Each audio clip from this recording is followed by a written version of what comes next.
Hey all, Hiba here, and welcome back to the channel and welcome back to Sea of Conquest. So today I wanted to do a video on reaching level 22, so don't forget to subscribe because this is quite an important milestone to reach.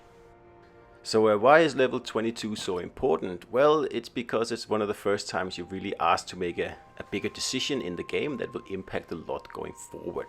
Because once you reach level 2, you will be able to add another ship to your fleet. And the game kind of hints at you should add a like a defensive taunting ship, because that'll be useful in season 3. So that's what I have at the moment, but I'm not sure how, if I'm gonna keep doing that. Depends on how, things move really. So in other words, once you reach level 22, you've got a decision to make. And in this video here, I've got more than that decision to make, because some other things have happened in the background, and I've got a lot of thinking to do that just happens to coincide with me reaching level 22, which I guess is both a good thing and a bad thing. It's nice to be able to make all these decisions at once, but on the other hand, there's just a lot of decisions to make, and if you make a wrong decision in this game here, you are gonna get punished for it. So this is my setup right now, but I'm still playing around with it. And as you can tell, there's some new members to the fleet here. It's because in the last few days, I have actually been so lucky to add a few more legendary captains to my crew. And just totally, random, not something I planned on. But we actually got Barnacle here. And getting him kind of totally changed my whole plan for Season 2 and Season 3. Because if you watch this channel, you know I was planning on doing a strategic damage build.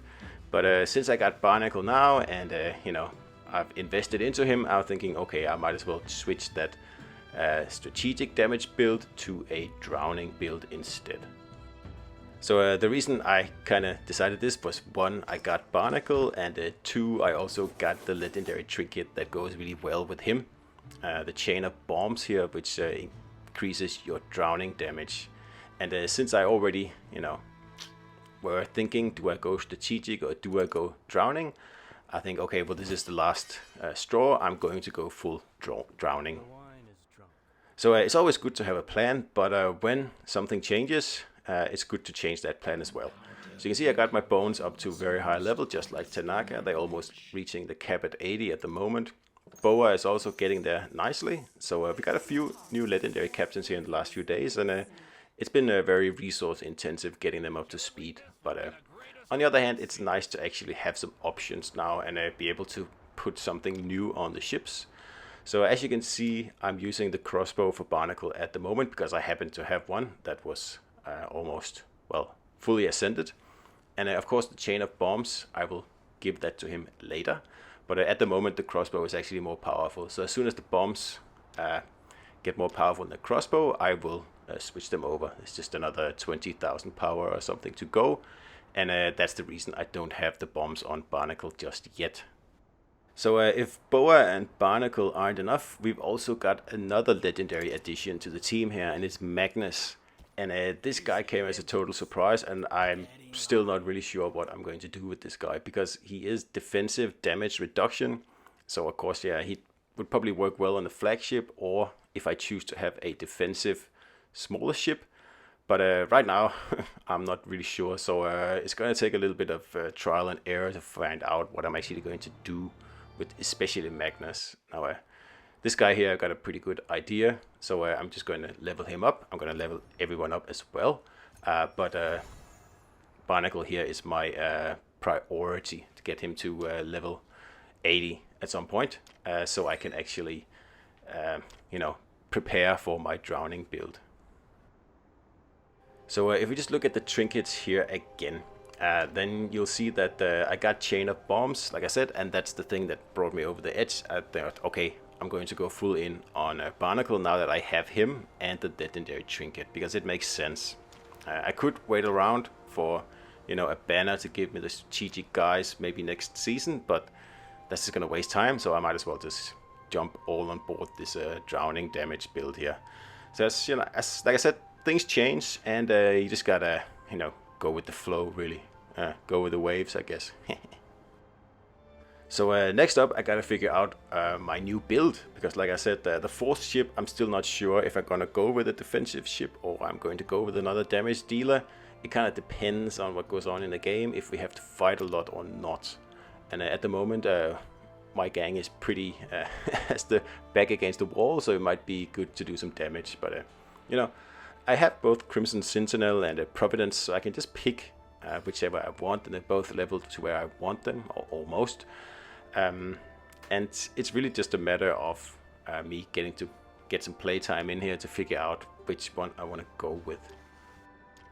So still, I gotta think ahead, because I only have one legendary drowning commander. It's nice to have the captain first, but of course I need more. So that's also a reason I chose to go with the drowning build, because if you look at the calendar, I only have to wait 4 days, and then Adeline will be available along with her legendary trinket. So that obviously makes a lot of sense. And as you can tell, there's going to be no strategic heroes available for the next month.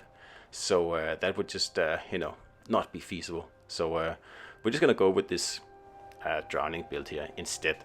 So Bloodfang is available next week for me. So I'm going to try to get that. And of course, I also don't have Adeline, so I should try to get her as well. So Bloodfang goes primarily with Adeline here. You can see increases drowning damage by 18.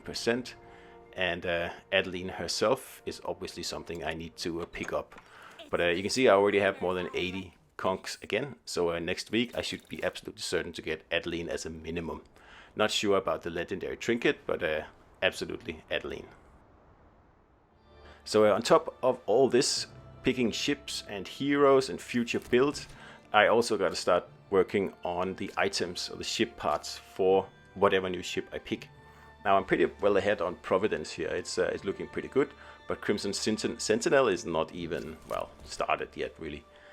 So I gotta get myself some sea monsters and get this thing equipped. Because I am thinking that I'm probably gonna go with Crimson Sentinel to get some more damage dealing, but like I said, kind of wait to see until I actually get into Season 3 to see how the meta is and what's actually going on. So Crimson Sentinel is not a legendary ship, it is an epic ship, and you cannot hone the skills on this one because I didn't craft it. So what I really would like is to get a legendary drowning ship, and you know, of course the other ship that's available in the game, the Stormbringer, is a craftable ship, and it does drowning damage, but unfortunately you can only have one of those at the time in your fleet. So I already have one for my blazing build, so I can't use that. So we'll see what the future brings. So anyway, I hope you enjoyed this video here, just a little bit of my thoughts on how I'm going to proceed here from level 22, which is an important milestone. So I hope you enjoyed it. Don't forget to subscribe, and I'll see you out there.